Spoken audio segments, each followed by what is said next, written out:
Hey, Tony. Could you see the first ones I sent? Because the ones I want to talk about are, they kind of look like that, Yes, the ones that are titled, well, I printed out the ones for major items affecting loss for 2021. Yeah. General coverage or coverage for shortfall. Yep. And then the other one is just maybe 4 sheets. And the one that's, which one was 4 sheets? Did you say? It's just the general budget one. You'll see it. And what we're going to do, Tony, too, is we're going to display it on the screen so everybody can see it who's on the meeting, the public and everything. The idea is I want to, talk about, and I'm going to say this here in a couple minutes, but I want to talk about why the shortfall, then what our solution is for the shortfall, and then what it looks like in the budget itself. And then we'll go from there. Well, I got a couple questions on some of the things. It looks like we're cutting the sheriff's department. Yep, and you'll have opportunity to ask as we go. So let's just let's wait for the meeting. That way everybody can hear them, public and the like. Okay. I think it's technically Open Meetings Act violation to start a meeting prior to the time prescribed. And you want to wait for everybody to get here. Did I miss a vote? Pardon? Yeah, you're waiting. Did I miss a vote? No, we haven't started anything yet. We're just bantering a little here, having some fun. I'm just kidding. Good times. Hey, Earl, where'd you get that mustache? Earl's got a stash. So. Yeah. Look at Tony. Oh, it does say Earl. How in the world? It does. Sorry, I'm Earl. gonna fix that, Michelle. Hey, Michelle, I think we got a problem. Yes, we do. So Earl must have shared his with Tony, so that's why Earl can't get on. So Tony, I have resent you the links. Please sign out and check your email and look for the one that I just sent you. That's why Earl cannot get in. Yeah. Okay, does that make sense? At NASA, we call this an anomaly. No. Good catch. I didn't pick that up. Thank you. Michelle Overton, huh?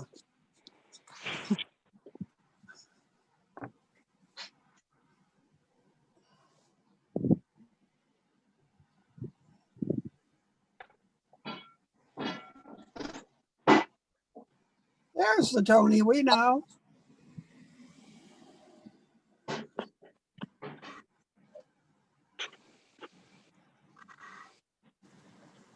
And Michelle, I logged in through the to the calendar application. There was a link when I accepted this on my calendar. So I'm not sure how that came in poorly. I find it's much easier just to go with it than try to explain why Zoom does what it does sometimes.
Ding, it's 4 o'clock.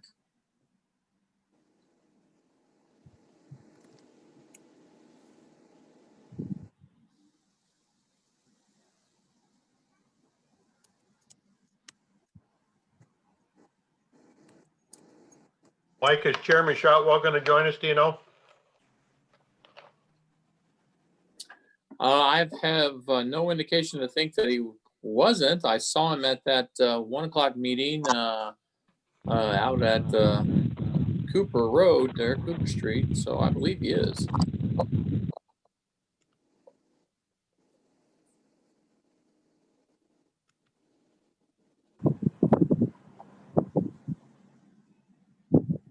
I'll send him a quick text.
Well, I have no response from Steve at this time. I know he has some other things going on. I believe you're probably most aware.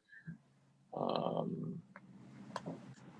I don't want to, do I, No. right, Dave? Yeah, I can kick it off if you'd like. Michelle, do we Yeah, I have think any you probably public, should. Michelle, do we have any public comment? Negative. Okay, so we'll call the meeting to order and begin by the roll call from the county clerk. Carrie Ann. Nope, I'll take it. Amanda. Oh, I got you both on there. Thank you. Yep, you're welcome. Commissioner Bear, Present. Commissioner Walls, Present.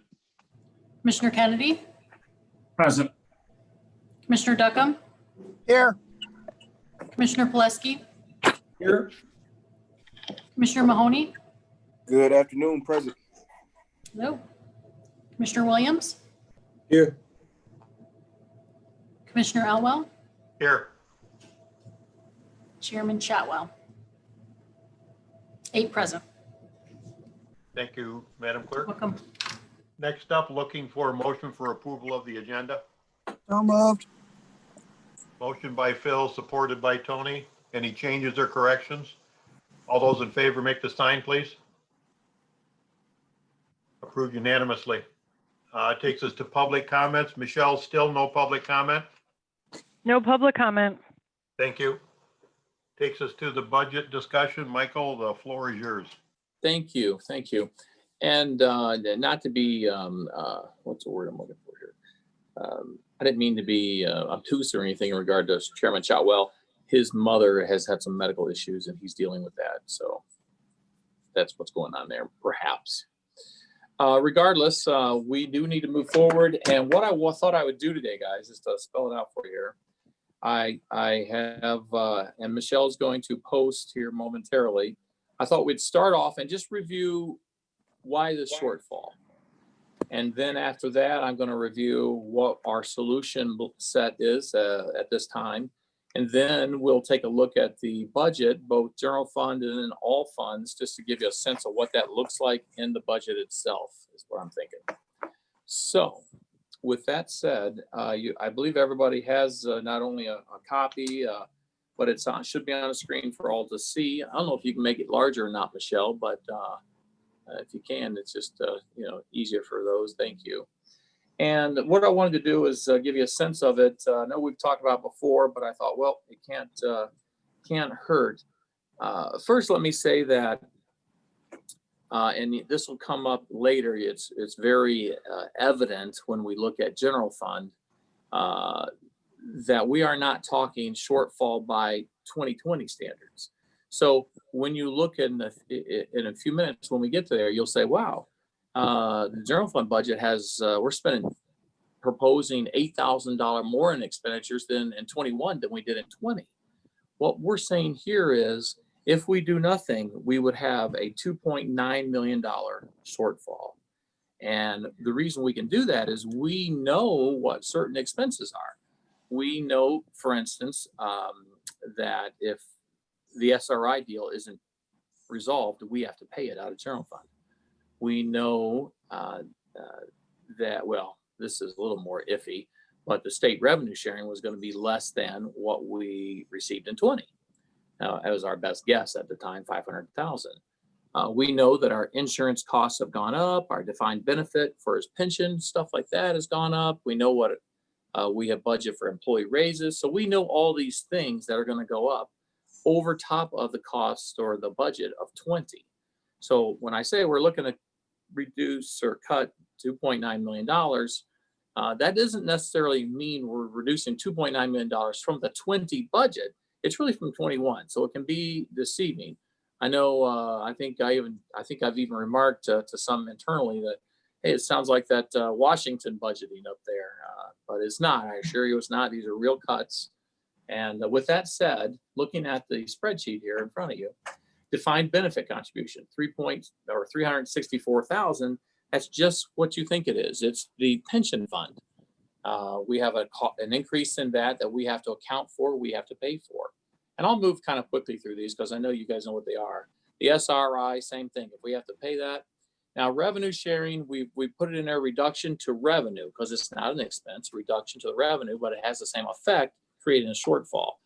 Now, I have been told by both our state reps that they've come to some compromise there in Lansing, and that they should be providing the same revenue sharing as they provided in 20 for 21.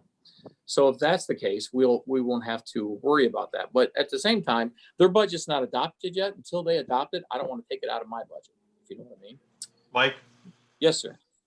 just as a point, I can only see 4 people at a time when it's screen share going on. So do you want questions as you're going along, number one? Sure. If someone's got a question, just go ahead and speak Yeah, up. you'll have- And if I think there's an answer coming up a little later, I'll just say, hey, we're going to get to that. Otherwise, I'll try to answer it. If not, I may say we're going to meet again next Monday, or at least that's my intention. Maybe it's something we'll have to resolve by then. So commissioners, you'll have to speak up if you have a question because we can't see all, at least I can't. I can only see 4 at a time. Mike, I've got one question. Go ahead. The SRI, when do you anticipate a firm yes or no on if that will be resolved? Well, the LRUA, which is the collection of all the different townships and villages, they have voted on it, and that was a 8-4 vote, so that we have an affirmative there. We were waiting on the individual township boards to approve. So it So could that's be, happening as their meetings happen? It is. It's happened as our Okay. meetings happen. So my guess would be, I'm hopeful that by end of October, or somewhere mid-October, you know how their schedules go, that they will all have had opportunity to meet and make a decision on it. As I think I've indicated in the past, I've offered, of course, to attend as many meetings as I can to help explain and answer questions to that. I am not a member, nor is the county a member of that organization, but as the bondholder and the one paying the bills, they've been very willing to let me particularly go and speak and address them at length. So Thank you. I'm hopeful. Moving on, let's see. Mike, I got one question. Go ahead, sir. Okay, the health insurance increase of $376,582. $376,000. Yeah. Do you know roughly what percentage increase that is across the board? Richard is probably on here and probably does have the percentage of that. Richard?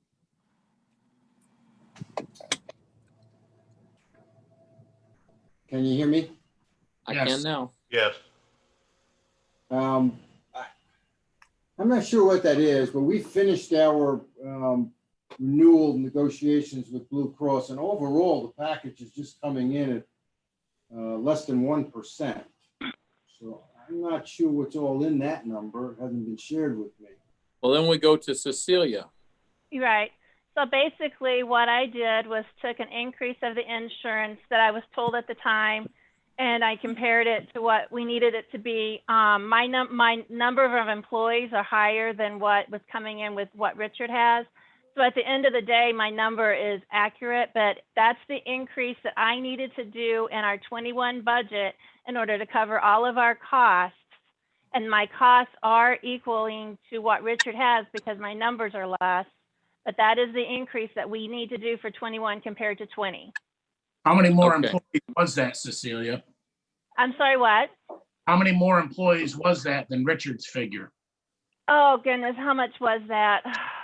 I'd have to go back and look. I don't know right off the top of my head. 25, Corey. About 25? Oh, Okay. that's good for me. Okay.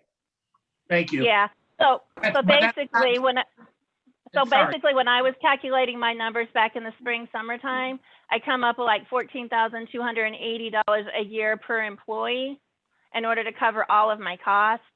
And Okay. if I had a lower number, then it wouldn't have even covered, it wouldn't have even worked. So this is what I needed in order to get our expenses right. Okay, so in a nutshell, did the premium go up or did we add more employees? Or was it just a miscue? We thought we had less employees than we actually had. That would be the case. According to what Richard is saying, for 21, our premium is not going up, maybe 0.6%. But I do need to include additional expenses in our budget in order to be whole with our self-insurance fund and And to to be- cover our costs. And it's not just insurance. We're also talking about wellness, HSA contributions. There's a lot of other medical health-related costs that the county pays in addition to our premiums. Okay, And those costs are somewhat dependent upon what employees elect to do. And that is true too. Yep. okay, so we did not add 25 more employees. That's what I'm trying to get clear here. Or did we? No, That No. doesn't if we sound did, like I that. don't know about it, so that'd be a bad thing. Thank you. That's all I was trying to clarify. And one last point for me on that, that is not including retiree healthcare, correct? No. Okay, thank you. Active employees. The,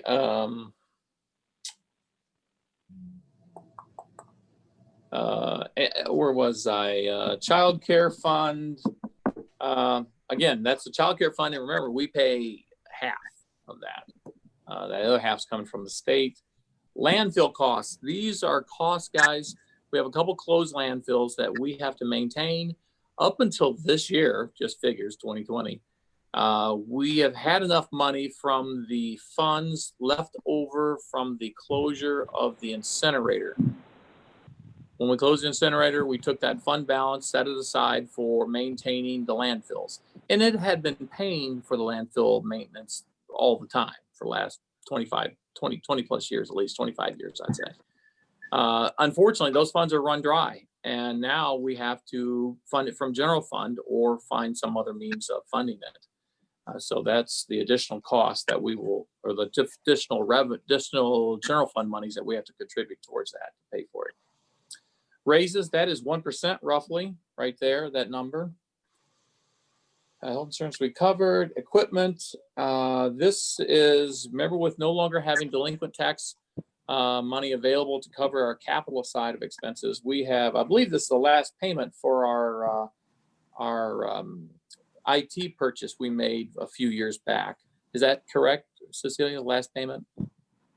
Yes, and also for 500,000. vehicle leases. Mhm. Well, Yeah, it's vehicle leases and also Michelle's, the IT infrastructure. Yep, Both of those are done in 2021. good. Mike, this is Earl. Go ahead, Earl. As we go through that, I would be curious to know the breakdown of that capital, the 564,000. I believe Between- Cecilia can answer right now, Okay, I think. Well, let me find it. Oh, I had okay. it Well, at one. just- It's not in We'll my come memory back to right it. this Just second. chime in when you have it, Okay. Cecilia. No problem. In other words, I guess the real question I'm asking is, what things are we committed and must pay, like leases or the things you just described? And what things would we have the option to put off to some future year should we choose to do so? And Earl, in this number, these are contracts that we have to pay. Yeah, I thought we It's all put off 564. everything that we could. Yeah, these are contracts that we have to pay. All right. Do you still need the Okay. breakdown? Well, no, I can grab- and well, frankly, guys, I just got a text from Steve. He'll be joining us shortly. At any rate, I was going to say to everyone that when we roll out the budget, which should be by the end of the week here, we will have the statutory requirements met in that format, and we will post it online. So we'll have all that there, and it gives basically all this breakdown.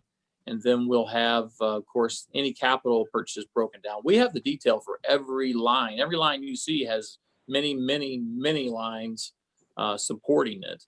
There are 1,000 moving parts on this, and we have all that data. We have no problem sharing it and making sure everyone's making informed decisions on things. Where am I? Equipment, jail. That 152,000, that was just an error. Cecilia, would you like to elaborate just briefly on that? Yeah, no problem. So whenever I was comparing, in order to get my 21 budget, I always compare it to 20 in order to get the right raises, but I needed to increase the jail's wages by 152,790. But part of that did not get posted yet, which will be a correction this week, is there's an MIDC credit for 2 corrections deputies for 92,691, which will reduce that. And then the difference is 1 FTE that did not get budgeted in fiscal 20. Okay. The key point there, gentlemen, is that next Monday when we meet, that number will be, what'd you say, 60-some thousand?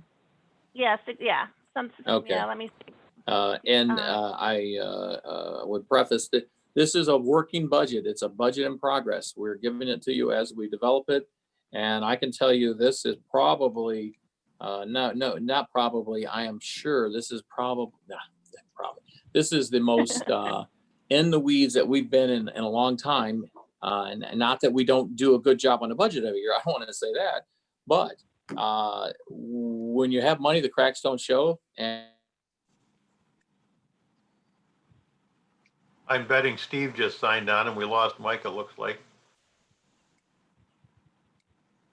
Mike, can you hear us?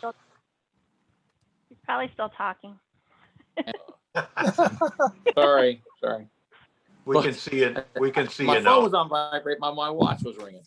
So I'm very, very confident that this budget is going to be very accurate, a very high level of confidence in that.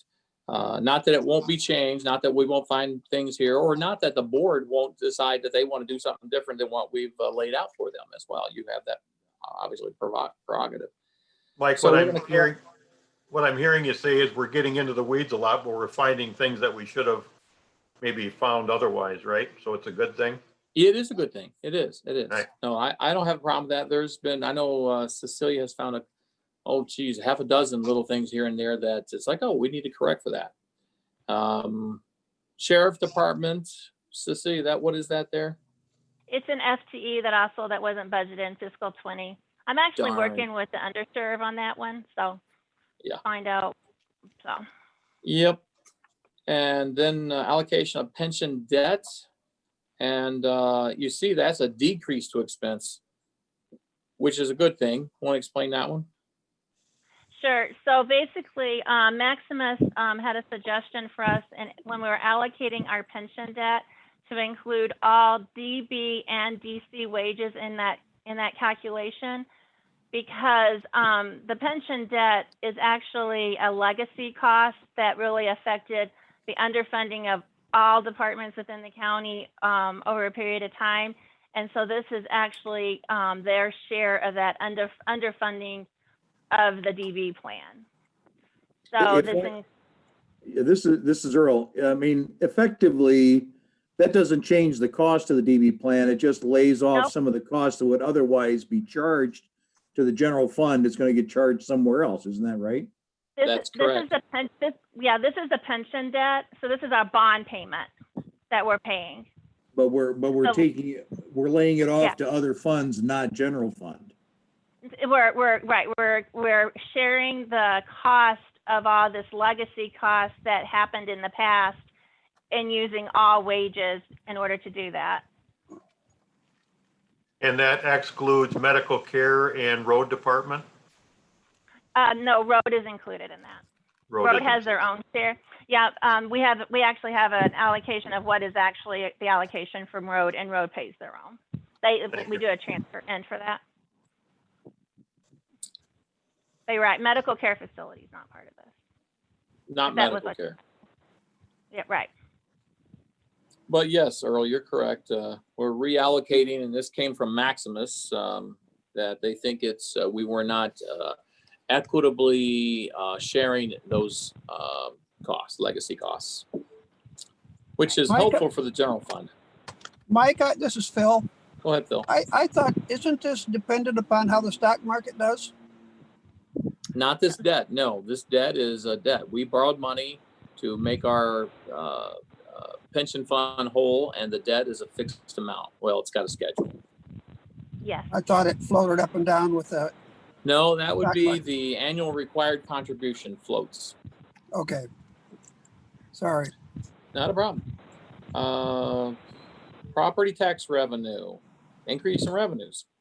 Well, that's a good thing. It just means we've built more houses and things like that in the county, and we're going to see an increase in property tax.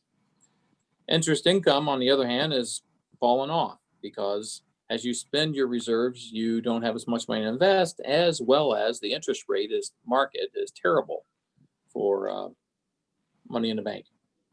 Mike, can I jump back to the increase in revenue for just a second, make sure I Sure. understand it? Is that assuming that we remain at the approximately 5 mills that we're currently assessing? Yes, what that is, Earl, is it's not a change in our millage rate at all. And This is it's increased not, taxable value. it's basically an increase in value of property. But remember now, we're with Headley and Truth and Taxation all and Proposal A, wrap them all up in there. So we're held to inflation 5% or lesser of the two. Well, inflation's really low. But on new construction, any new construction, we get 100% of that. So if inflation were 1% and we racked up a 0.9% increase, just inflationary increase, it could ultimately, the number could be more than 1% because we built 100 houses inside the county somewhere over the course of the county. So we get The point- 100% of that. Yeah, but the point of my question is we've done an analysis of our taxable value and the millage rate we're assuming in arriving at revenue does not assume any Headley override or adjustment from where we are now. Oh, correct.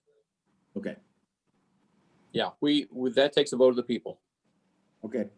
Mike, doesn't sale of real estate uncap the value as well? It does, but you're still held under Proposal A to inflation, 5% of inflation, the lesser of the two. Okay. That's where you run into trouble. Inflation could be, 7-8% or something crazy like that. And all of our costs that we are going up by that much, but then sales of property, they could be going up by 10%, the value of homes, but we would be held to 5% in our revenue cap. So over time, it's a problem. Any 1 year, based on the inflationary rates today, it's not a problem. Over the course of 20 years, it becomes a problem. Our tax rate would be 5.95 if it for right from the very beginning was not subject to these laws. Instead, our tax rate is like 5.18 or something like that. The total effect on our budget annually is a reduction in revenues that the county would have seen otherwise of a little over $4 million a year. And you can see how over time that has really added up. And that is partly the reason we have such a struggle with our budget every year. And we're not alone. It's true across the state, unless you have a lot of growth, meaning new homes. Moving on. Property tax, interest income, indirect costs from childcare, transfers, emergency. You want to comment on that $200,000 number there, Cecilia? Sure. So basically, the state changed the way that they have, it's called State Pays First, and they took over paying the child care fund's expenses. And so because if they took it over, they're actually reducing the indirect or the admin costs back to the county or back to the fund, to child care fund. And that money in the past had always been transferred over to the general fund. So we're seeing a reduction about $200,000 because of that. So Mike, this is Earl. I've got a question now. Sure. That we've gotten to this number, because if I look at this number, the 200,000 Mhm. and the 984,000 that's up on the fourth line down. Mhm. I mean, that looks like childcare also. It looks like childcare is costing us 1.2 million incrementally from 2020. And that's a hell of a big number. Agreed. So I guess the question I would begin to ask is, what options do we have there? Because that's a seriously large number to drop on our budget in 1 year. And I would start to ask, what are we getting? What are our options? Certainly I don't want to,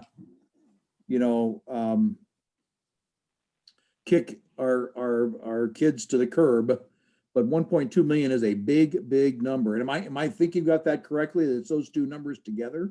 You are. Okay. I just wanted to draw Commissioner's attention to the fact that's a big number out of this 2.9 million. Mm-hmm. And those numbers can go up and down pretty dramatically, because remember what childcare is. Well, it's a collection of things, but it's the kids in the youth center out there. That can go up and down. That is not as changeable as some of the others, because we have fixed costs that are associated with that for the building and employees and all that. But if a judge, if children are removed from a home and those children have special needs and we have to send them to some special facilities, it can be $500 a day for all 5 of those kids. Who knows? It all depends on what the situation is. So that's why it's so variable and scary, because at any given year, if it's one of those years where there's just a lot of that type of activity in the court system, we could really spend a lot of money.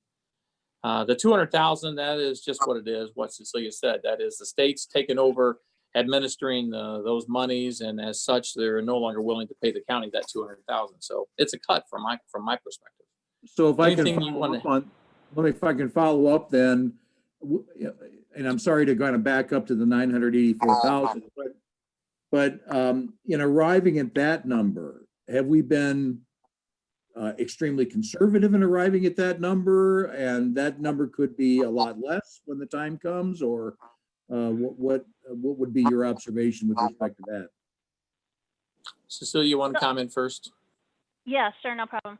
So basically what happened when we started out our budget is that we looked at what their fund balance is. Because if you go back to when we were working with the health department and the friend of the court, we don't, if they have fund balance, we want them to use their fund balance. So their fiscal 2020 budget is built to where they were going to be using all of their fund balance for fiscal 2020. So that's why the large increase in the transfer is, it's like over $1 million that is, according to their fiscal 2020 budget, they were going to be using. That was concerning to me. So I went ahead and put it into our 21 budget, because eventually when the funds are done using their fund balance, we have to start funding them. So that's where this number came from, is just looking at that fund balance in order to, and then we needed that in order to balance. Okay, Since all right, so here's another way to say it, Cecilia. This is a problem that has been growing over the years, and it has been somewhat masked to the general fund. because we've been using that fund balance to Exactly, yeah. cover its shortfalls. Am I right? Yeah, if they had, well, go ahead, Mike. Let me chime in there on that. What happens, Earl, is it goes up and down. And now, Cecilia, is this going to change now that the state is taken over? See, and that's the Because- hard part is this was the first year for the state pays first. Exactly, but in the And past, Earl, we would give them money because they said you have to front load this and put this money in here. And then if they didn't use it, if they didn't have children to put into an institution or whatever the case may be, that money would sit there.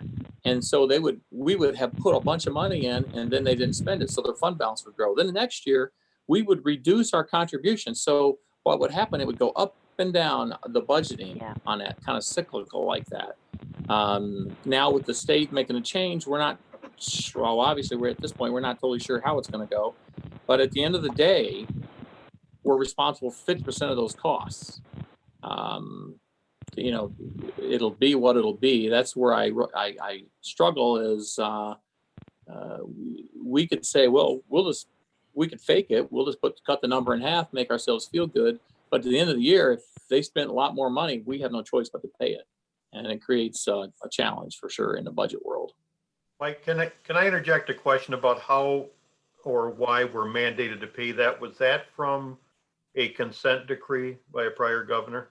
Not to my knowledge, but it's just the law. Cecilia, any clue? Or who's on here? Is I Sarah don't. on here?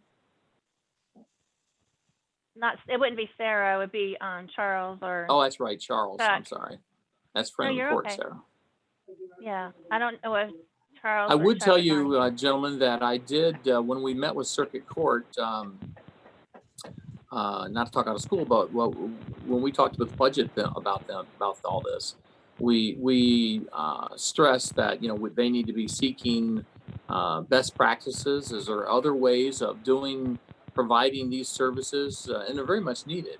These young people very much need the service, and it's court ordered by a judge. We have no choice but to pay our half. But is there another way that we can provide these services and reduce our costs? So I know Chief Circuit Court Judge and of course Charles, Court Administrator, were part of that conversation, and I know they'll continue to explore it.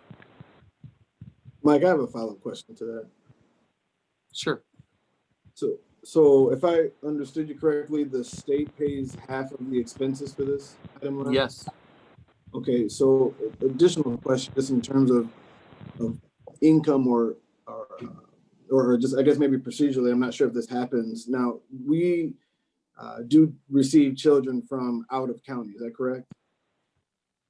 I don't think so. I mean, I think that would be rare. I think it's in county only. I mean, yeah, you can,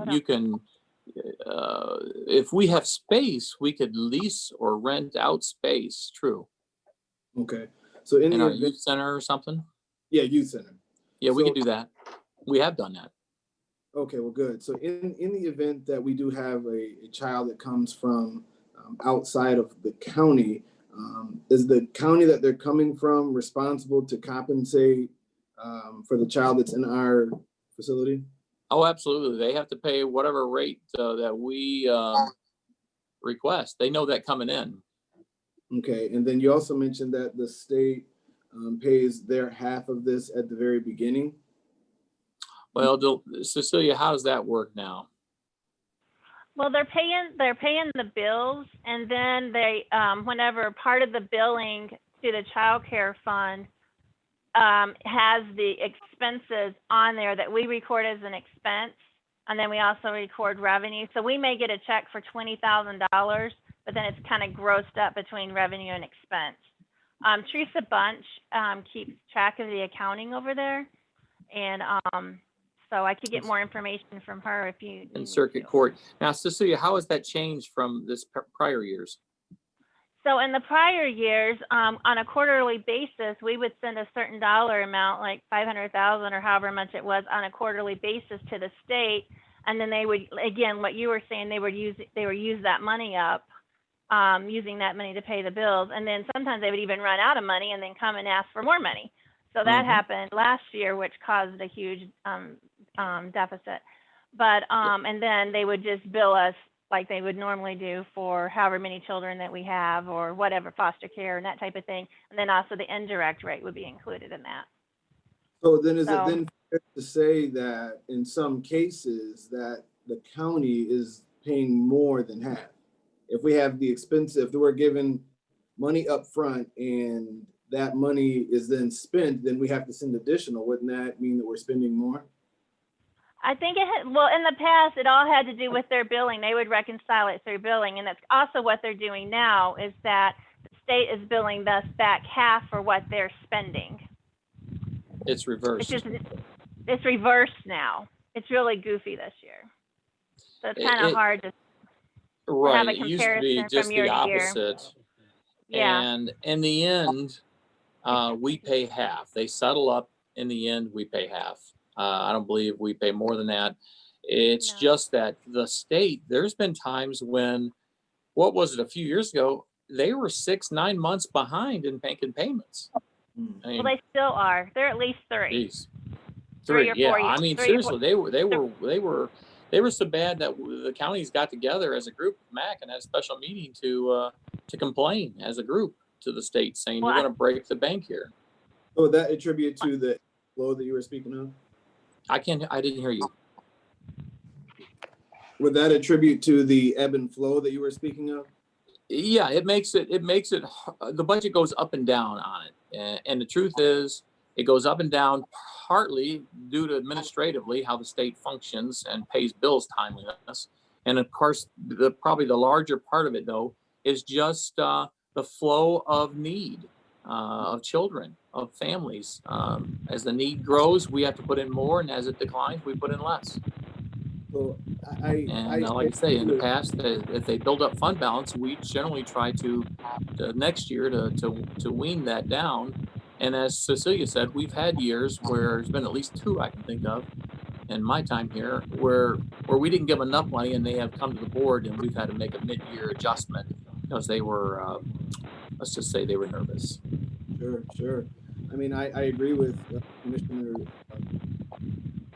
Lesky there that this number is quite high. And as I'm looking at this now, after hearing the lengthy discussion, the item line is there, but I'm wondering if there are ways that we can find, or I guess just look at the number that we're spending there. I mean, I certainly believe that this is a much needed service, and I agree that I'm not saying that we need to close things, push youth to the back burner, but this is a big number, and we want to make sure that we are just exhausting all the measures that we can moving forward.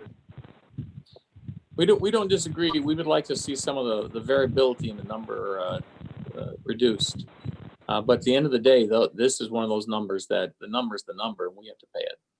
Okay, last question on this, and this may be a bit of a long shot, but is there any potential federal dollars that we could petition for? No, to my knowledge, these are state and federal dollars, are they not? Okay. Is it just strictly state, guys? At any rate, I got to believe no. I know they look long and hard at this all the time, but that's a question we'd have to ask Charles, court administrator, runs the program. But that's not a problem. Yeah, this is Earl, Mike. Another question came to mind while Commissioner Williams was talking, and along the same line, I think in the past we have had boarders at the jail from other counties, or have even had Department of Corrections inmates be our customers at the jail. Is that still a process, or has that fallen off with COVID, or what's the status? No, that actually ended. What was that, Cecilia? A couple years ago, they pulled out. The state had. It's nothing what it used to be. In fact, Earl, when there was a change in administration, there was a change in services provided that's true. to different counties and different municipalities based on needs, but also there's been a reduction in recidivism. We don't have the bad guys in jail like we used to also. And that's where we lost out on that. Mm-hmm. Yeah, alternative to jail programs, Deborah points out.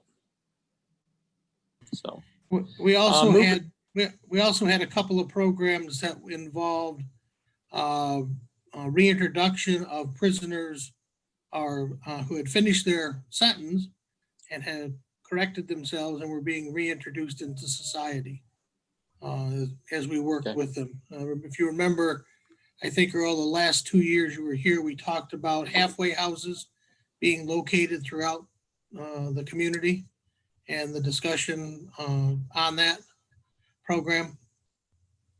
Well, I'm glad to see fewer and fewer people incarcerated, but I was just wondering about revenue opportunities where we have excess capacity. Yeah, no, we would if we could. If somebody wants to rent a bed, we've got plenty for them. If I may move on. Where were we here? Emergency dispatch emergency dispatch transfers out. Okay.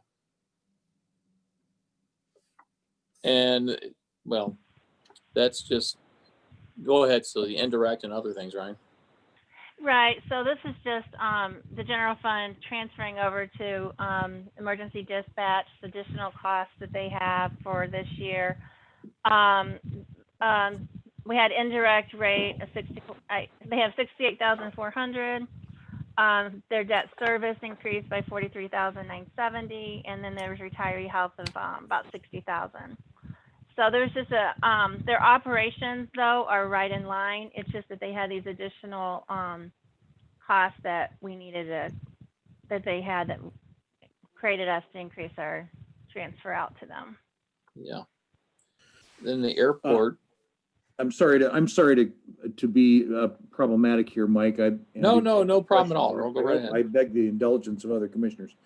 With respect to the emergency dispatch, is the source of revenue, am I correct? The source of revenue there is a 911 fee of some sort that That's we get? correct. It's like $1.50. We increased it from, I think it was 45 cents, guys. Does that sound right? A few years ago. 44. And pardon me? 44. 44, thank you. And the maximum on that fee that we could have asked for is $3. We felt at the time that we would go with the $1.50. The board in the past, and I believe still today, has a mind that they want to be very frugal. Don't ask for more money than you need.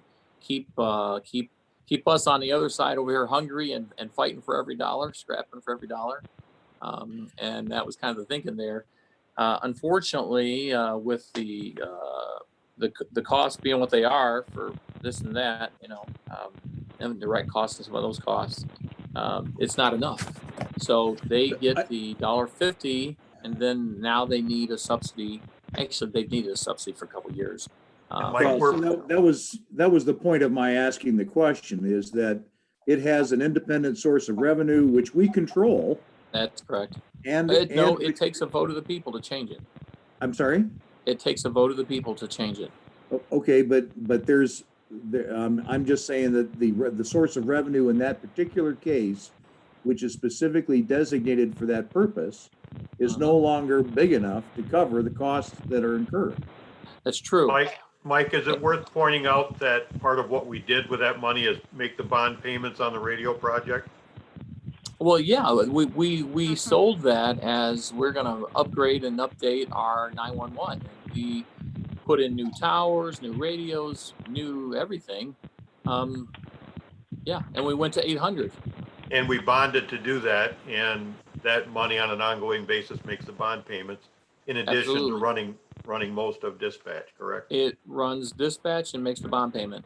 Right. Yeah. Absolutely is correct. I guess, but Earl is correct that it is paid. It's really a fee on everyone's phone bill, whether you have a home line or a cell line. In fact, what last I had seen the numbers, and it's been a while, So home phones are going away. So every year the revenue could go down because most people, you know, they added all these cell phones, and then at some point they got to the point where I don't need a home phone, which means we lose that $50 in revenue from that home phone. So that as those decline, we'll see a little more decline because I doubt they got rid of their home phone before they already had all the cell phones. So I don't think it'll just balance necessarily. If no questions more on that, airport. What was the 70,000 again? I was. Yeah, no Airport problem. So they had a reduction. They have a reduction in some rents for that's compared to right. budget, like 34,800. But then they also have increase to their maintenance of equipment. It looks like. I just want to make sure it's equipment of 32,650. So they Well, have the equipment reduced is their old, that's for revenue. sure. Yeah, so a reduction of revenue and also a reduction of expenses is what's causing us to need to, from the general fund, cover that. And now the next three are just what they are. Parks indirect. Aren't all three of those indirect costs? Yes, indirect Yeah. rates charged back to the general fund, yes. And does everyone know what indirect is? I mean, Cissy, you want to elaborate just briefly? Sure. So Maximus does a cost allocation report for us every year, and he takes a lot of data from us and a lot, you know, it's payroll, it's IT costs, it's, you know, HR costs, a lot of, it's mostly our internal services costs that are allocated among all these different funds and departments to help cover the indirect costs. And so Parks and Golf, this is their charge. And then Department on Aging, this is theirs. And it's all based on a report that is provided for us for support. Thank you, Cynthia. So wrapping up on this, just to give you a wrap up here, it's 2.9, but state revenue sharing, hey, good word is we're going to get 500,000. We're going to get the same amount as we had. So the 2.9 probably is more like 2.4. And if the SRI can come off, the 2.4 becomes 2.0. So, I mean, there's hope there, but I would caution everyone. I don't want to just say, oh, okay, so we don't need to make some of these cuts. No, we still need to make some cuts because this is just a break even. We need to do better than break even. We need to put a little money in the bank. When things break, they need to be fixed. And I'd rather have enough money in the bank to fix it as opposed to go out and borrow money to fix it every time. And I'm not talking day-to-day stuff. I'm talking, you know, like when an elevator breaks, we have to replace this or that. It's hundreds of thousands of dollars potentially. So with that said, Michelle, we'll take this one down. Any last minute questions before I take it down? Okay, we'll move on to what we believe is the answer to this budget shortfall. And then we'll go from there to the effect and the budget itself. So as you recall, I had asked everyone roughly for 8%. You know, that was our goal. Everybody take a look at your budgets. Give me 8%. Do, you know, long and hard. There were some that we had talked outside of the 8% about. But starting at the top, Circuit Court, they, in effect, I'm going to go with the totals on the end, really. Because what has happened, some folks have said, well, you know, I have a revenue opportunity here or there, and I can offset some of this with that. Okay, if that's really real money and we're going to see it in the bank, well, then that is true. So Circuit Court, they believe that their total cut is about 159,000, and they're going to cut 3 FTEs. It's self-evident. I won't read all this to you, but as we go down here. District Court came in at 194. The effect, because they wanted to increase some revenues, some fees, they believe, is 214. The clerk and stuff I combined together, but here it's broken out. Elections, you know, is what it is there, 20,000. Mine, roughly, we're cutting one of the full-time to a part-time, half-time, 25. A clerk, she's reducing some of her staff. She's really pressed for it, but she's reducing. Finance, they had some reorg, as you guys have approved, and that reduced some more money. Equalization is out. We don't have the number yet. And here, I have met with Ruth today, and I didn't feel that I wanted to go in and change the document, given that you already have it. But Ruth is going to come in at probably around 60,000. So keep that in your mind. You'll see that number probably Friday when we roll out all the new numbers, changes that we've made, and you'll see it, and we'll talk about it again next All right, Monday. Mike, can I ask a Yes, question? sir. Yes, sir. These numbers are the numbers that each of the individual departments came up with themselves? Yes, for reduction. Well, reduction and revenue, I might add. Like, for instance, next one, prosecutor. Prosecutor has currently no cuts in his budget.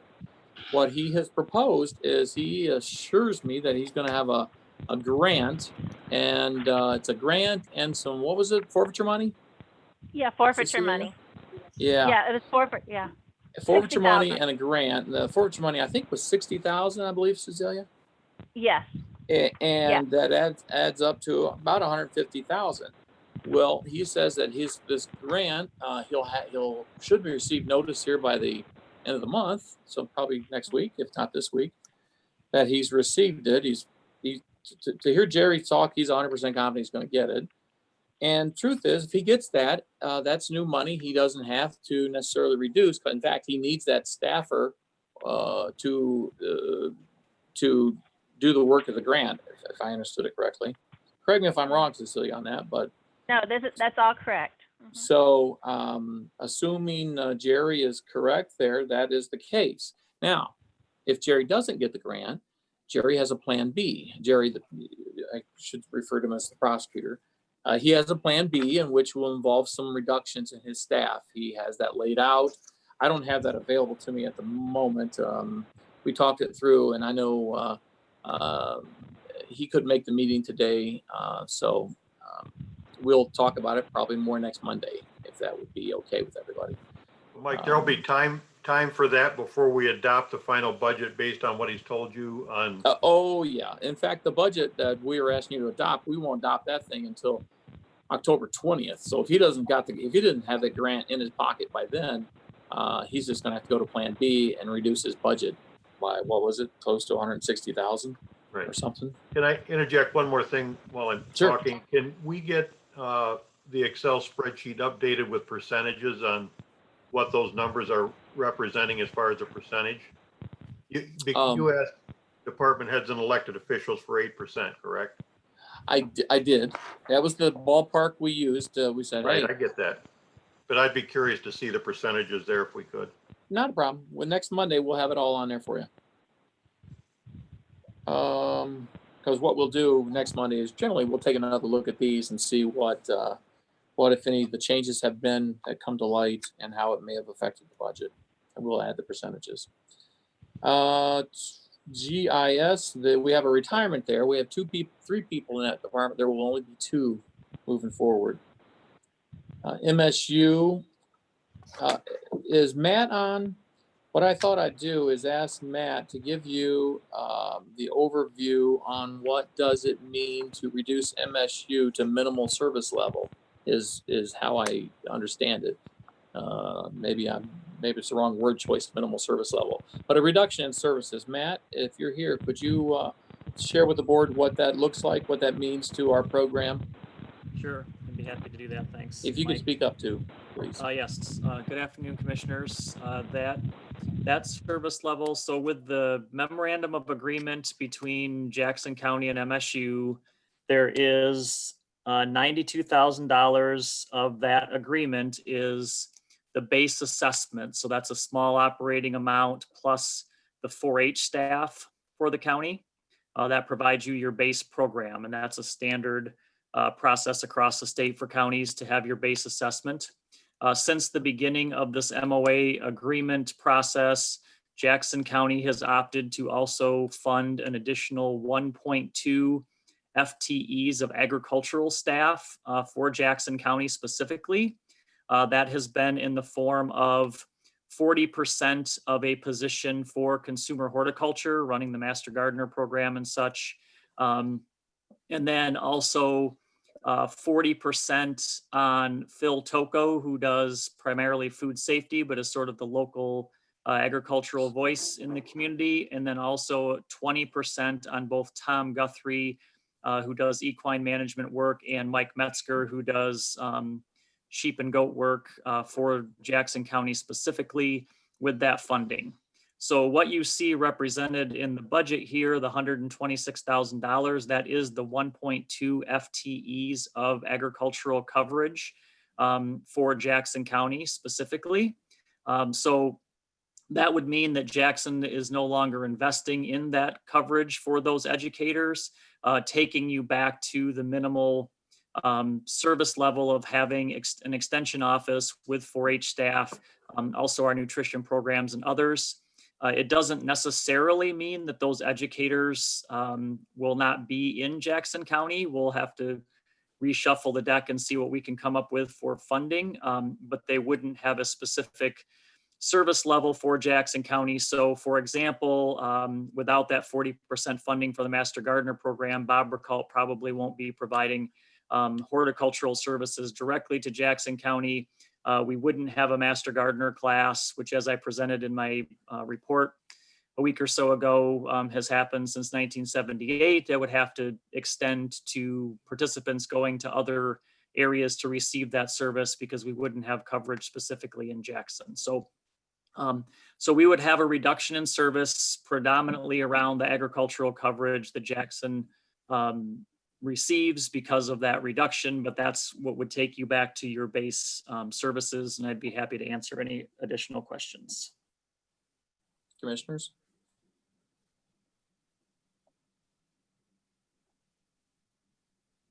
Okay. Well, if you come up with any questions, by all means, or have a thought on that, feel free to reach out to me or to Matt directly. It's fine as well, and we can always discuss it again next Monday. All right. Thank you, Matt. Thank you. Moving on. Facilities, we had a retirement there. I think many of you know our master electrician.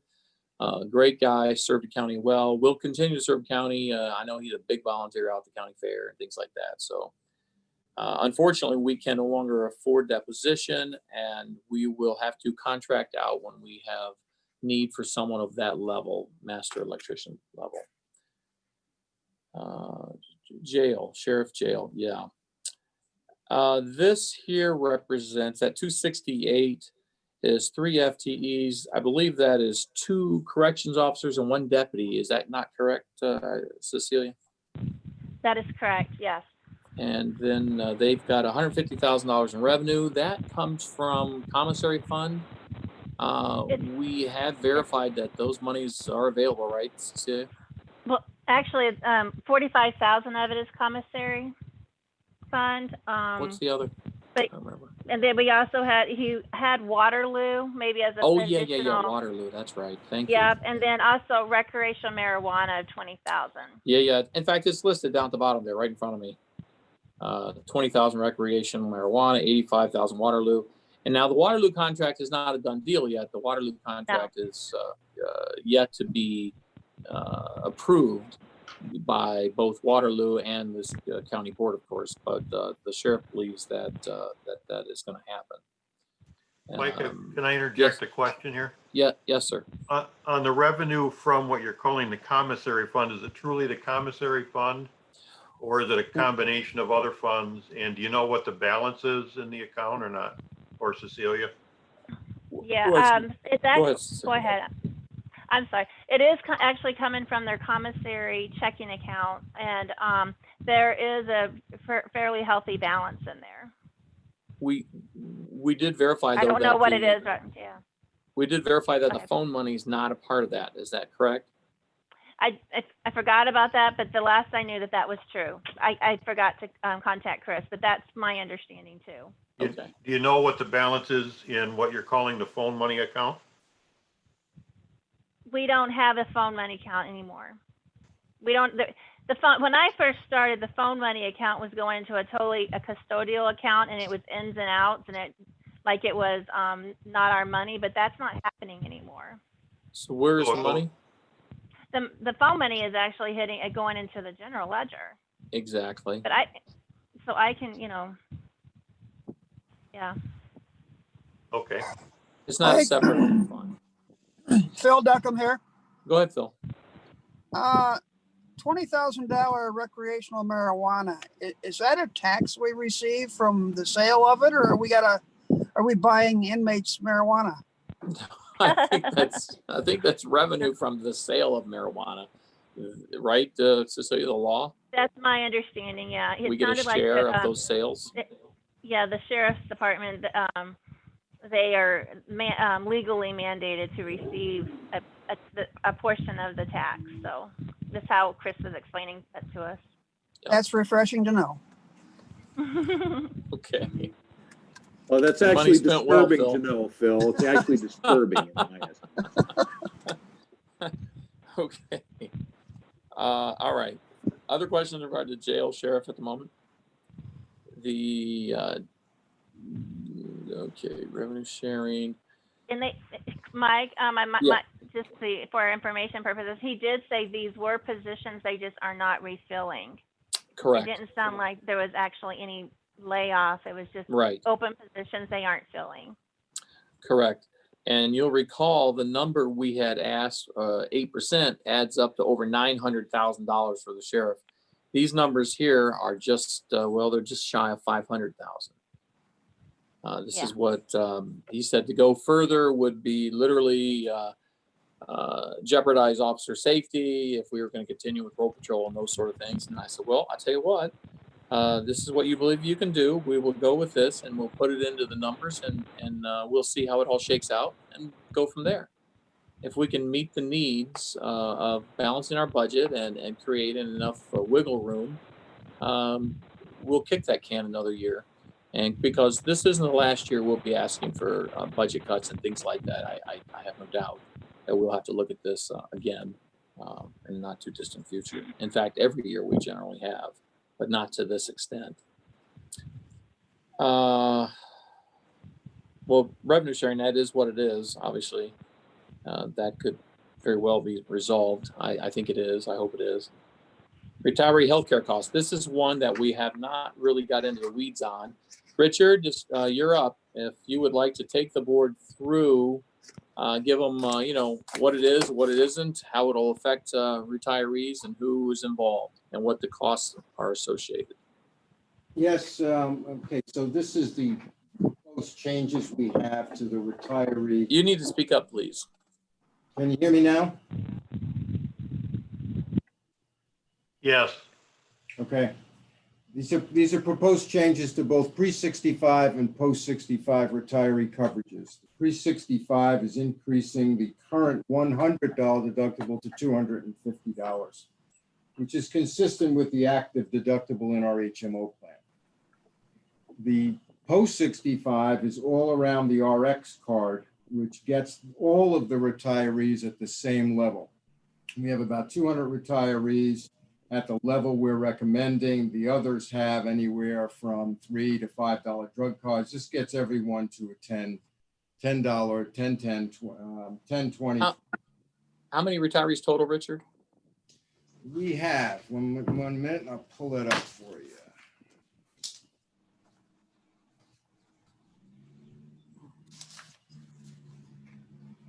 Mike, you want comments on it now while he's looking that up? Yeah, sure. Why not? I don't support this reduction for what it's worth to you. Worth a We lot, have, Dave. It's worth one vote. I don't support it either. Oh boy, there's two. Now we're in trouble. We made a promise to these people, I our understand. retirees. Well, as Richard has indicated, this moves them to basically what active employees have. Is that not correct, Richard? That is correct, and I'm getting a number for you. Mike, this is Tony. Yes, sir. Go ahead, Tony. I also don't support this cut, and I don't support the cut for the sheriff's department. Wrong time to be cutting our road patrol. Well, we're not cutting road patrol yet. Well, who were those 3 full-time employees that were reduced here? Cecilia, do you know what positions that is? Two Yeah, are let me corrections find it. officers. I know two are out of the jail. Yeah. Yeah, 2 are out of the jail and 1 was a road patrol position that they're just open positions that they weren't gonna fill. This is Richard. There's no one in those positions right now, so they're just not going to fill them. Commissioner. Thank Right. you, Richard. Well, that position had to have been filled previously on the road patrol. Right, and it's 1 position, yes. The point is, And 2 are Tony, is just- that if we come up with an extra $500,000 and are able to fill those positions, then they would get filled. If not, they'll continue to operate them vacant until such time as we have the revenue to be able to support them. If you can't pay the bill, how can you put somebody in that position? Well, you make a reduction somewhere else. True. Well, I can't, you just told me I can't cut my healthcare to seniors. You won't let me do anything more to district court or circuit court. We don't want to do anything to the juvenile home. So we're running out of spots to take stuff from, Tony. Okay. Well, this is, This way, the pain is spread out evenly. It's not like we're taking it all from one location. Everybody is putting together and ponying up and working together as a team to come up with a number. The other thing that occurs if you start creating sacred cows is you start creating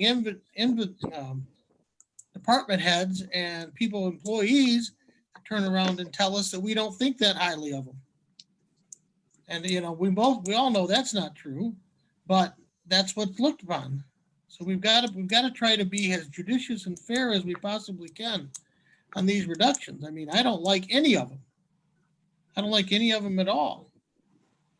But I don't see any other way to do it short of employing another 12,000 people in Jackson County and them all buying houses and starting to pay millage. Other than that, I don't know, I haven't figured it out yet. I really wish I could.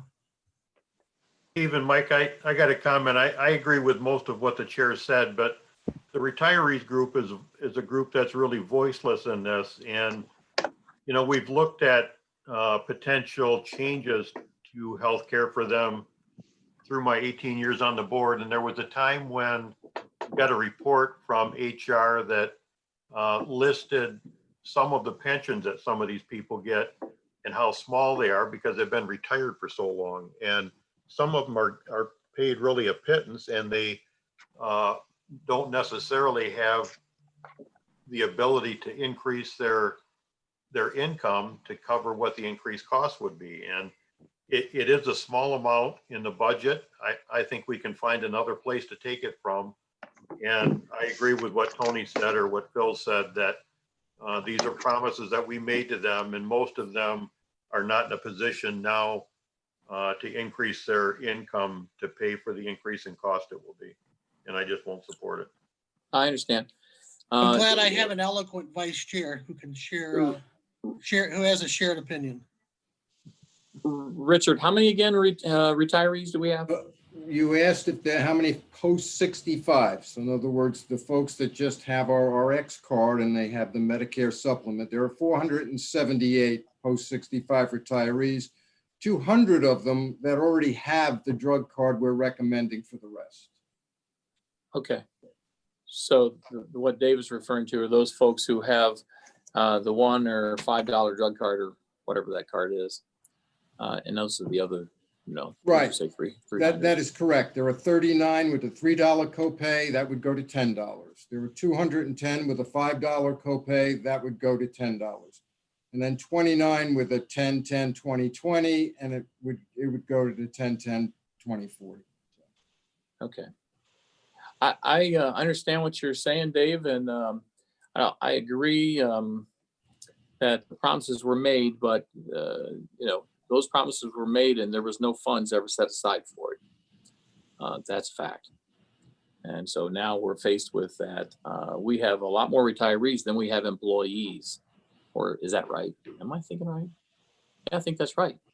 Then we should be doing now what we should have done before, which is finding a way. I understand your thinking there. Unfortunately, today we are in a much more difficult position because we've had the 20, 30 years of Proposal A and Headley to work where on our general fund property taxes. So it makes it that much more difficult today to do it.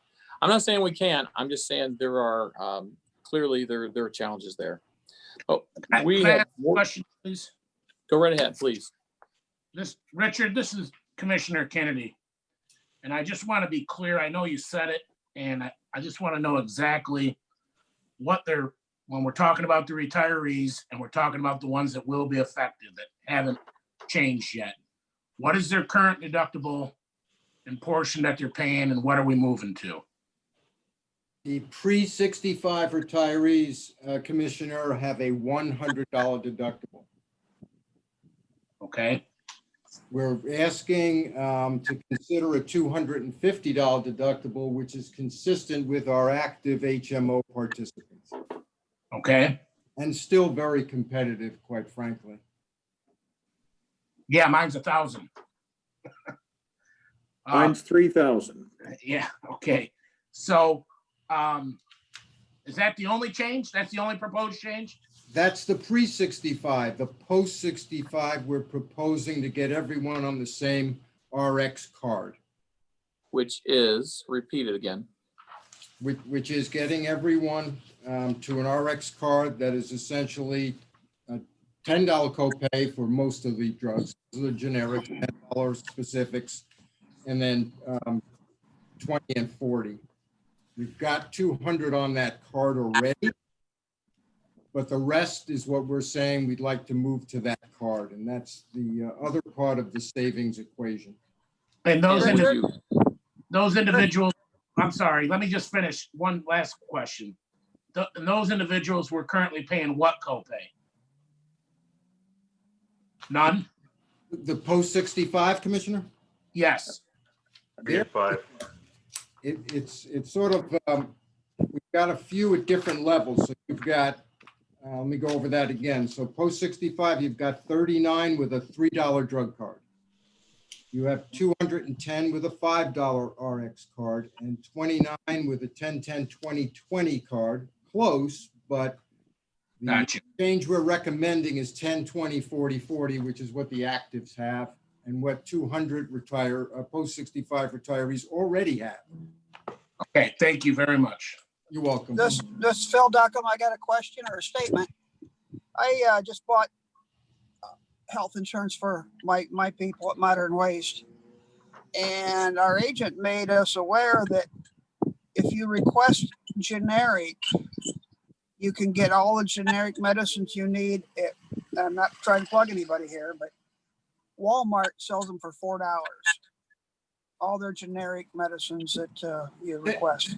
That is correct. And remember, the copays are maximum, Commissioner. So if it's $4, you pay $4. If they go there, if we could get the word out, maybe. Actually, my agent doesn't even take the prescription plan anymore because he has to buy his own. He goes on the $4 generic almost consistently. And Commissioner, yes, and in every open enrollment, both for actives and retirees, we always highlight the RX benefits and remind people that those copays are maximum. Yeah. All right, but then again, just like Commissioner Elwell had stated, these people, some of these people, especially post-65, are living on pittance of retiree wages or income, and it could be a difference between medicine or not medicine. So I don't see her supporting this. Can I jump in here, Mike, and suggest that, or just ask what the process is at this point? We know what the additional costs are in the coming fiscal year. We know now what the suggestions are to balance it, even though we don't necessarily agree maybe on all of them. What's the process now? You mean, how do we come to determination on what we will or will not include in our reduction? Yeah. Ultimately, we will have to vote ultimately, There we unless I've got some kind of consensus on this or that. But what I like to do is go back and look at and say, okay, and come back with some options on where people, like on this particular case, I'd go and look and say, okay, do I have something I can trade off for this? Or is there a way to, maybe we'll have less capital money, but at the end of the day, we're still kicking the can down the road. I'm going to need more money for capital at some point. Even if we don't, so if we don't do it this year, we'll have to do something, and it may not be retirees. It might be, well, whatever that might be, but we'll take a look at it, and then I'll come back and say, and I can do that next Monday for that matter. Say, here's our options. You guys can vote up or down. This is a board meeting. Mike, this is Tony. I got a Hey, Tony. comment. Mhm. Looking at this sheet here, it's titled coverage for shortfall, where we're getting the money to cover the shortfall. Yep. You had provided me a few weeks ago with a breakdown of the Savoy payments, the oil money. Yes, you're talking about oil from, money out the Bice property. Currently, currently it says we have $386,107 in that fund. It says that 120,000 is supposed to go to parks. I disagree with that. After 2018, when they got their millage passed, the citizens said, we want this money to go to parks. Well, this extra 120,000, I don't believe should go to parks. Then there's another parks escrow fund that gets, this print is small. There's an extra 50,000 in that their escrow fund should come out of their millage. If the citizen said, this is what you get. And then there's a third fund for the Cascades Preservation Fund of 140,000. Same comment for me, that should come out of the parks millage. So we've got 386,000 that I think ought to be put into the general fund here and help offset some of these other overruns. Yeah, I understand. Your numbers aren't exactly correct. Cecilia, would you like to fill them in? Yeah, those monies that you just spoke of, the 120,000, the 50,000, the 140, that's already been spent and has already been sent over to the parks. What we have available For what year? as of Well, it's been years ago, Tony. According to this is 2017. What we have available as of 9/15/2020 is $77,601.97. That's all we have available. Correct. That's We weren't just oil. sitting on That's that money. Savoy- Mike, that's Savoy oil. That is, we set that money aside. We get around, we probably get around 2,000 a month. Okay, Yeah, and Tony, that preservation fund, that's gifts and donations that people have given specifically to the county to work on the Cascades Falls. That's not money that can be moved back to the general fund or anything like that. That money is donated specifically to be used on the Cascades. That's not the way this spreadsheet that I was given is laid out, because it says on this spreadsheet,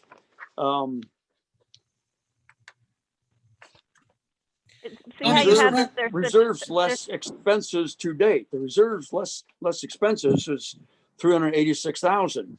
So the three expenses that get subtracted out of that comes down to these 76,107 includes that 140,000 on the Cascade. So if It's they're already been listing it here as transferred. coming out of the oil revenues, then how are you listing it as coming out from some other source?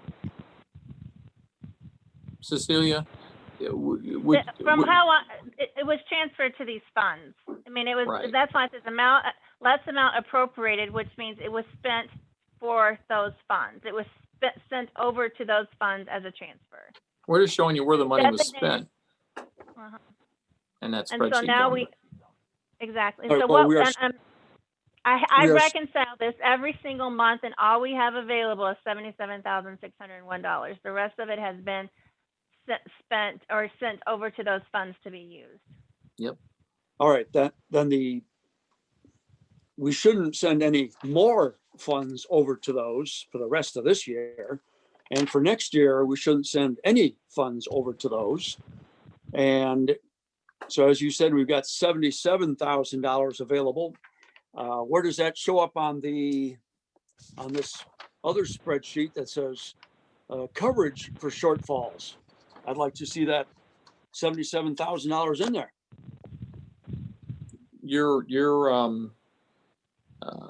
I understand your opinion on that and what your desire is. If the board were to direct me to do that, I can. But that's not how that money was set up in originally. Not that it can't be changed, but when this all first came about, there was big heated discussion. A lot of townships, particularly Columbia Township, felt that the money is originating from the ground, if you will, in Columbia, and that money should all be spent there. There's a lot of people who have opinions on what that money, some people thought we shouldn't collect it at all and it should go right back to that family. Be that as it may, the board at that time was pretty much, well, if we put it in a parks fund, it can be spread out across the county and therefore serves all the people of the county, not any one particular. That until the board decision- directs me otherwise, we will continue with that. That decision was made, I believe, in 2013. Doesn't matter exactly what year, but that decision was made before the parks millage was proposed and approved by Yep. the citizens. So once Sure did. that parks millage was established, then I don't think we need to continue giving these oil monies to parks. I understand completely, and So all I it would- takes is I would you like to to make a change that. motion and someone to make a second and a vote up or down. That appropriate at this moment or at the next meeting? Mr. Chairman?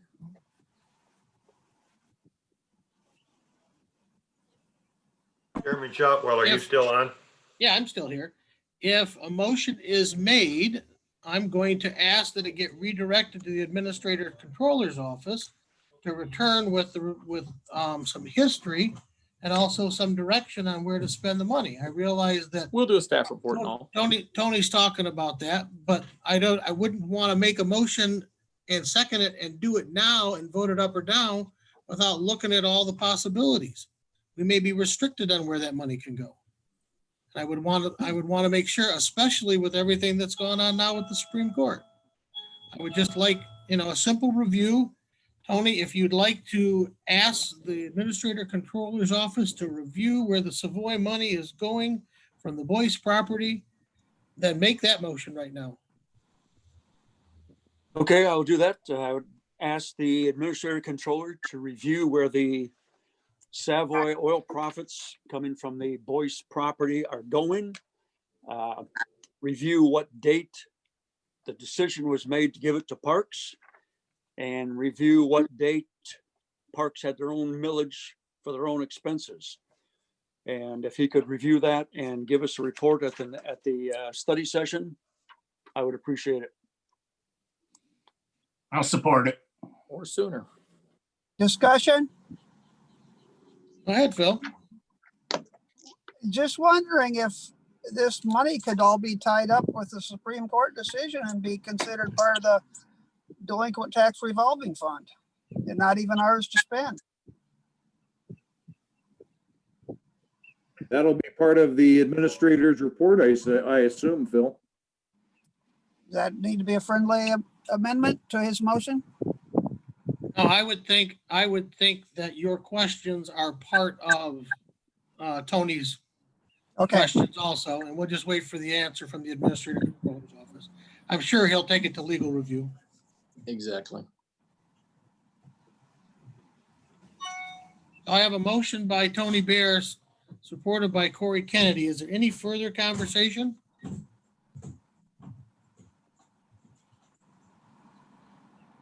Could the clerk call the roll, please?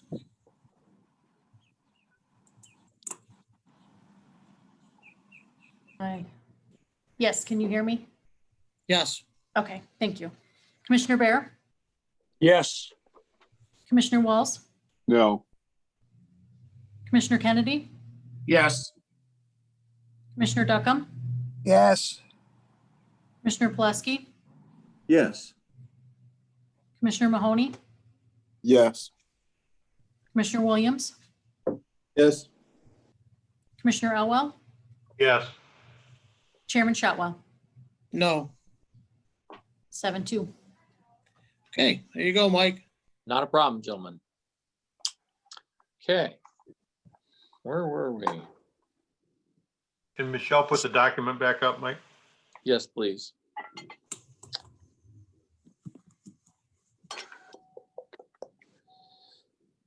Oh, you seriously, where were we? BPW. Oh, yeah, Transfer Board out. of Public Works. Yeah. Now, the Board of Public Works, and you'll notice in the last one, generated the problem. It was like 120,000. The Board of Public Works, what we've asked is, we cut it by 50,000. Now, to be clear, that $50,000 that the Board of Public Works that we're looking to cut is the monies that we send to the conservation for, it's for hazardous waste pickup and tires and things like those, all those extra monies that they were doing. I know she is, always looking for grants and things of that sort and donations, and she does charge fees. Although the fees don't cover the disposal costs. Clearly, that's why we were having to put in the amount of money we've had to put in.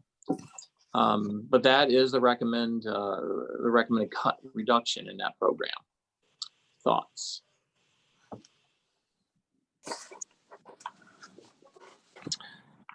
If nothing there, we will go to, let's see, I see, yeah, these transfer routes, health department. Again, the health department guys, we had, let's see. I don't know if I remember how the numbers go. They were like 113,000, sounds right? Does that sound right, Cecilia? Reduction in people or in staffing? Yeah. Yeah, for the 113,000. staffing. Mike, Yeah. we can't read any of the numbers because of the commissioners overlaying it. Oh, If we can, there we go. Okay, I got it now. okay, I good. got it. I was gonna say, and at any rate, the numbers, when you look at the whole numbers, they look worse than they are. Be the actual service center numbers, meaning what the impact is on the employees there, was what was the FTEs on this? So you remember? Oh, it Was was it like 0.9? 1.2 or something like that. One I point don't have the numbers. 1.92 or something like that. It was something like that. Yeah, it was less than 2. Yeah. And although the number's much larger because we're using 200,000 of their fund balance. So instead of giving them $1 million, we said, well, we're going to give you 800,000. And what's that look like? And then we realized that they have, 400,000 Yes. Mm-hmm. in the bank from where we've given them money in the past that hasn't been spent. So we're like, okay, we're only going to give you 600,000 and make you use 200 of your reserve. And that's why it shows the 400,000, which helps us this year. Now, down the road, that is somewhat kicking the can. They have another 250,000 left, or whatever the number is. So we could do that again another year, but at some point they won't have that reserve. Then we have to, that's where the rubber meets the road. And we have to seriously take a look at either we're going to increase our funding back to the 8 or make reductions. It's not something we have to decide at this moment, but it should be, everybody should be aware of it. And this was what we approved last week. Childcare, again, the same. Cicely, you want to talk about that just a little more because I don't quite remember the 300,000. Right.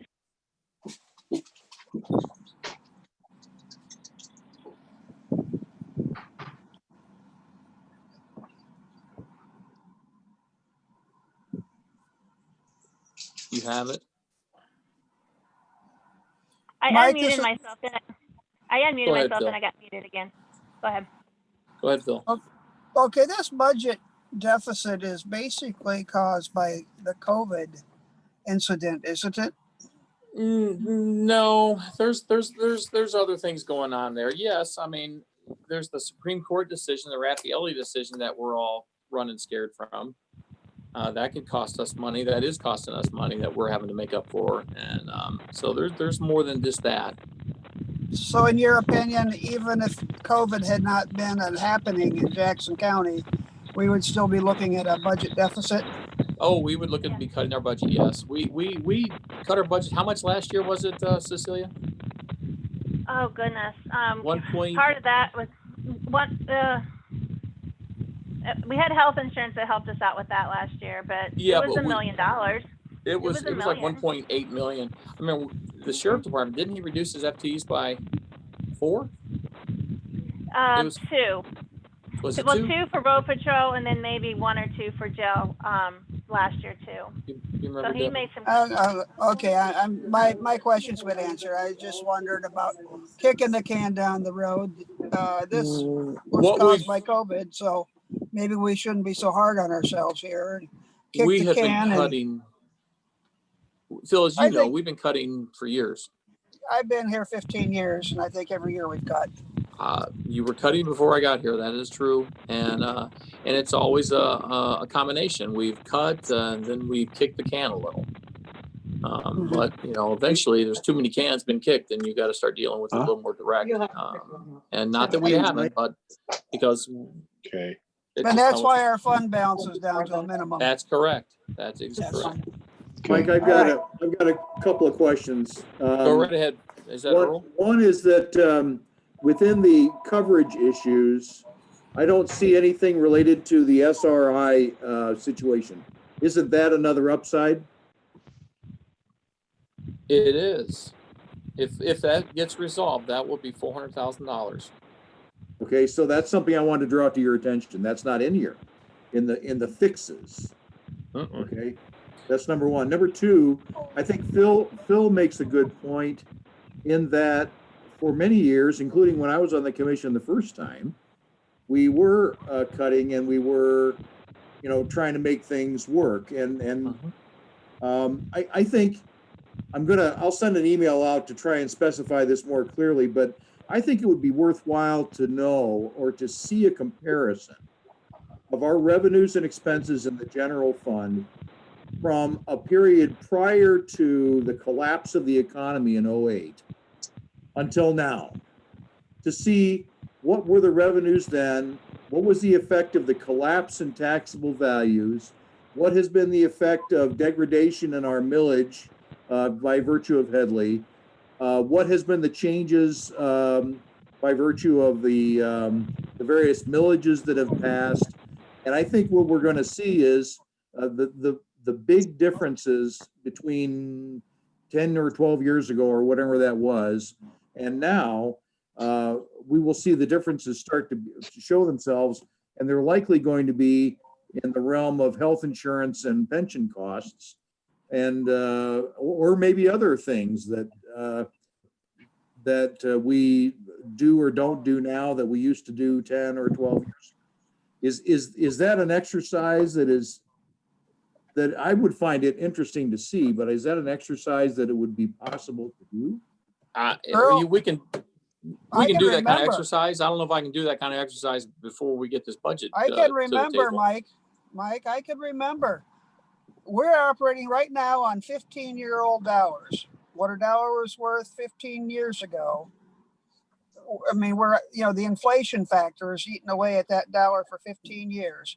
Because our budget, when I first become a commissioner, was around $49,000. Mhm. We dropped it all the way to about 41. And now we're just back up to 15-year-old amounts. But the dollar buys much less. Yes, there's that, and there is Earl. Remember when that crash hit, the property values went down.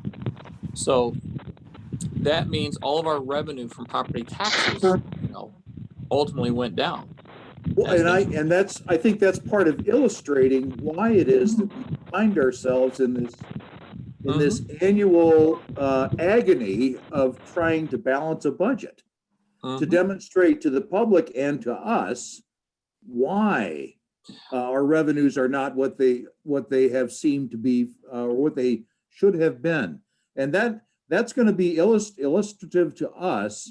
And it's also going to be the beginning of an argument for whenever you're going to suggest to us a Headley override vote. We agree very much. In fact, those numbers I have seen the numbers in a crisscross like this, where the revenue has gone down, and with the proposal A and truth in taxation and so forth, it takes years. It'll be years before it would ever get back, like Phil said, we're operating on the same dollars we were operating on 15 years ago. Those kind of things. If it ever will catch up based on the current statutes we operate under. But that is an argument, or I should say, an exercise that I think is worthy, and we had planned to do anyways. As we get into that area, I don't know that it has value actually right now. Meaning, I don't know if I have the time to get that done right now before budget here. But by all means, it's something we definitely want to do, and just go back and show all that, and create some graphs, because graphs really tell the story on that sort of thing too. I have no problem with that, Phil or Earl, at all. So.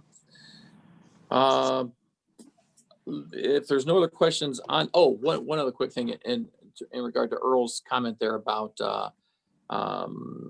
revenue sharing and LRU. We were looking that, one, if those come through, if we can make these cuts and those come through, we will have money we can set aside for purchase of patrol cars and those other capital functions that we have no choice but to do. Because this isn't a capital budget, this is an operating budget, and I need some money for capital purchases. And currently, we don't have it. Is that not correct, Cecilia? That is correct. So it's not just balancing, it's balancing plus is what we're trying to do here. So there is some, but by the same token, Earl, that also means there is some flexibility and latitude, obviously, in this. Assuming that we get the reductions that the commission or the department heads and elected officials have told us that they can do. So if we're done here, I would like to go to the general fund revenue sheet. And I know it's a much more difficult one to read. I got my ruler here. Mike, how much longer is this meeting going to be?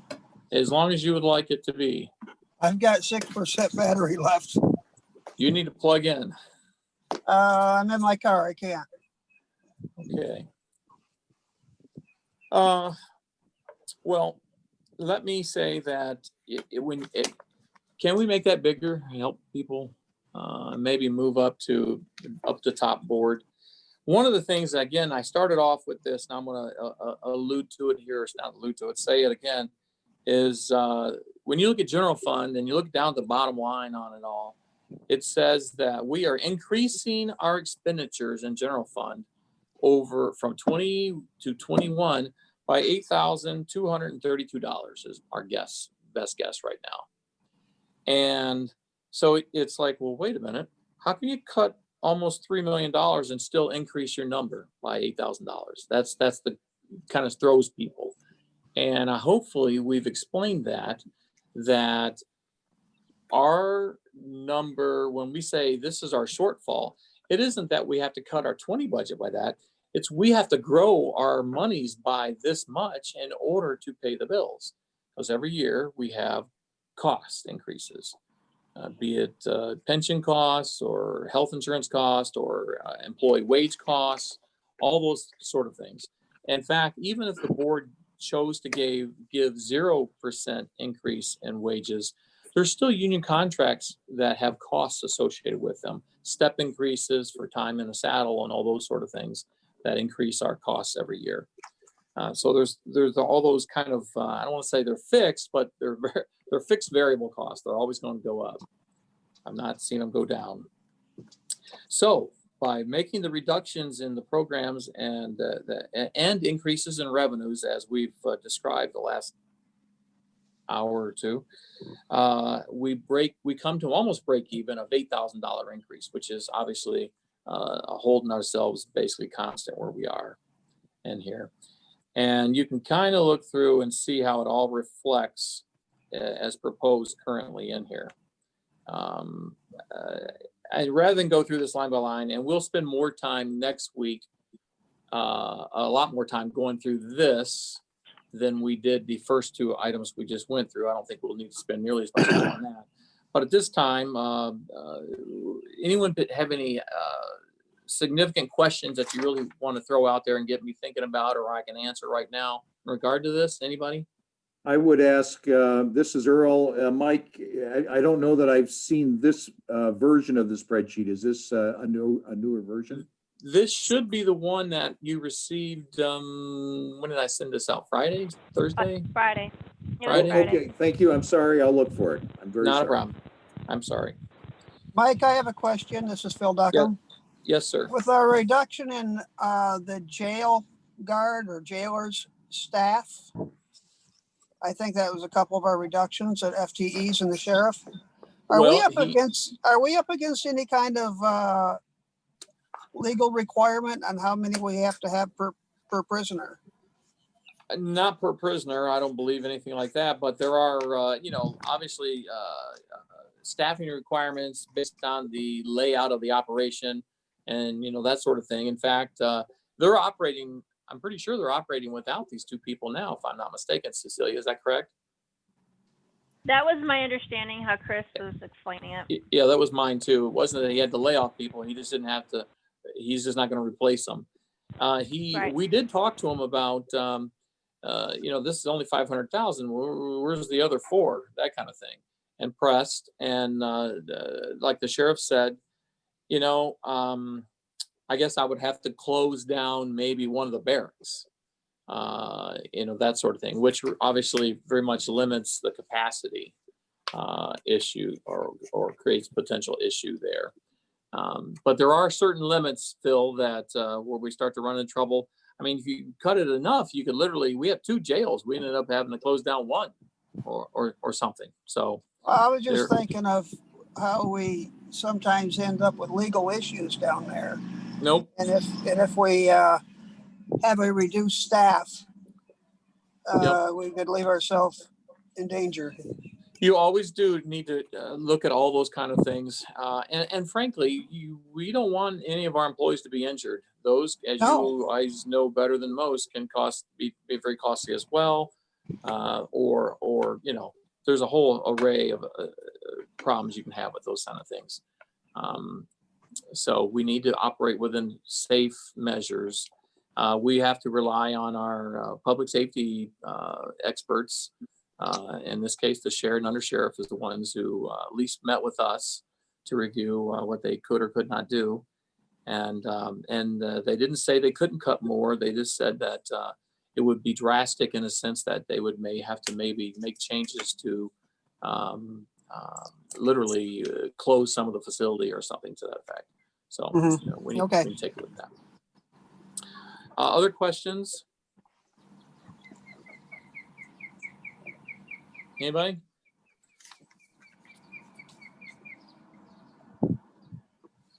I was thinking we'd go till 6. So, but Phil, is your battery going to hold out? I got 4%. I can stay here until it goes. Oh, okay. But no, seriously. I tell you what, if you don't have more questions in regard to these things, I tell you what, take a look at them, send them to me. And then I know we're going to try to put together and put out the budget by the end of the week so that it's available for everyone online to look at, the public, everyone. And then we'll meet on Monday, 4:00, same time, same place. And we'll review any changes we've made, and, implications. But by all means, if there's something in the budget that you just believe we are out of line and we should not be changing, or maybe we need to cut more or whatever, by all means, let us know, send an email, and we'll look at it. We're trying to create a budget that works for all of you. It's that simple. It needs to work not only for all of you, but the other elected officials and the department heads that are charged with providing the services that the public has said is important to them. Any questions before we close? Tony? And Mike, you had said that last budget spreadsheet that you had up there, you had sent it out Friday. I tried looking that up. I looked at all of the Friday emails I got from you and I did not find it. I can send it out here and, before I leave the office tonight, I'll send it again. But I'm sure I sent it at some point. Because that's why I didn't send it today, was I'm like, oh, they already got that. Yeah, I do believe I received it on Friday. Not a problem, guys. Believe me, you would not be the first person. I didn't make it in my mail or whatever. In fact, half time I can't find it. I'm like, I sent it. Where is it? So Mike, believe me. I think it was you actually sent it on Saturday, I think. Was it? It could have been. To be honest with you, don't It was remember. on Saturday. Thank you. Okay. Thank you. Other questions? Mr. Chairman?